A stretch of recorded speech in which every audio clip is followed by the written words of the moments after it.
Millions of dollars vanished, stolen by invisible hands long before the internet. The turn of the 20th century, a time of unprecedented economic expansion, also birthed an era of brazen financial deception. Fortunes were made, and just as swiftly lost, not through market fluctuations, but through the deliberate, predatory schemes of charlatans.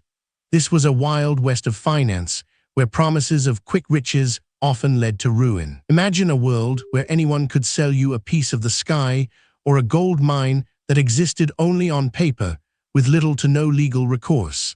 This wasn't a hypothetical threat.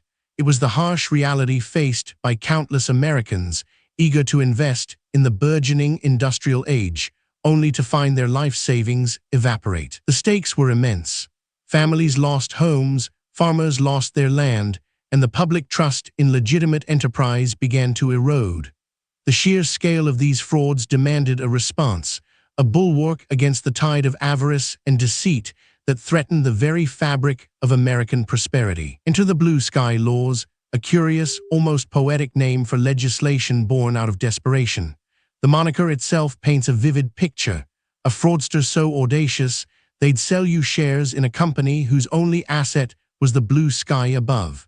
It's a term that perfectly encapsulates the boundless, often absurd, nature of these early scams. Kansas, a state far from the financial epicenters of New York or Chicago, ironically became the unlikely cradle of this groundbreaking legal framework.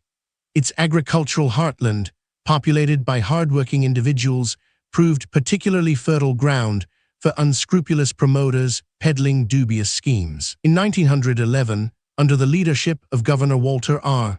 Stubbs, Kansas enacted the very first blue sky law. This wasn't some minor tweak to existing statutes.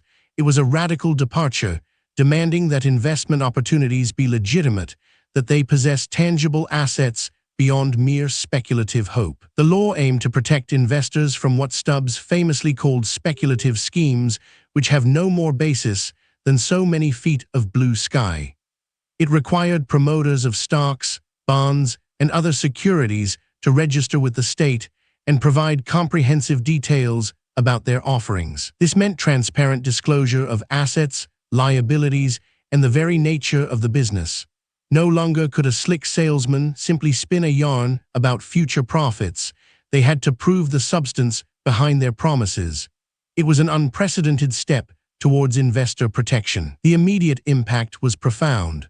Fraudulent operations, once thriving in the unregulated financial wilderness, suddenly found themselves under scrutiny. Many simply packed up and moved to states without such stringent regulations, creating a patchwork of protection across the nation. Other states, witnessing the success and necessity of Kansas's pioneering efforts, quickly followed suit. By 1913, nearly a dozen states had enacted their own versions of blue sky laws. The movement gained momentum, driven by a shared desire to safeguard citizens from financial predators. These laws weren't perfect. They faced fierce opposition from those who argued they stifled legitimate business and interfered with free markets. The Supreme Court even weighed in, initially casting doubt on their constitutionality before ultimately upholding them in a series of landmark cases in 1917. The legal battles were intense, a testament to the powerful interests at play. Promoters of questionable ventures saw their profits threatened, and they fought tooth and nail to maintain the status quo of unregulated speculation. But the tide of public opinion and legal precedent was turning. One of the most notorious examples of the scams these laws aimed to combat was the oil well scheme. Promoters would sell shares in non-existent oil fields or exaggerate the potential of dry wells, often using elaborate maps and fabricated reports to convince unsuspecting investors. Another common fraud involved mining shares. Speculators would purchase cheap, unproductive land, then salt it with a few bits of gold or silver ore to create the illusion of a rich deposit. Eager investors, often with no geological knowledge, would then pour money into these phantom mines. The sheer audacity of some of these schemes is staggering. One promoter famously sold shares in a company that promised to extract gold from seawater. The allure of untold riches combined with a lack of critical information, created a perfect storm for deception. The blue sky laws were instrumental in bringing a degree of order to this chaotic financial landscape. They established the principle that those offering investments had a responsibility to be truthful, to provide verifiable information, and to operate with a modicum of integrity. While they didn't eliminate fraud, entirely no law ever truly can, they significantly raised the bar for con artists.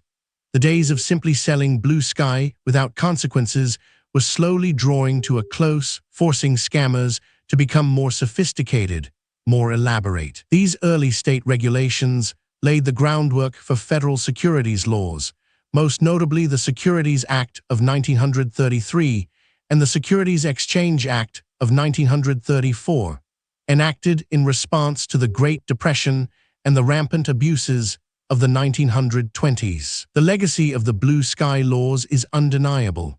They represent a crucial turning point, a recognition by the state that the protection of its citizens' financial well-being was a legitimate and necessary governmental function.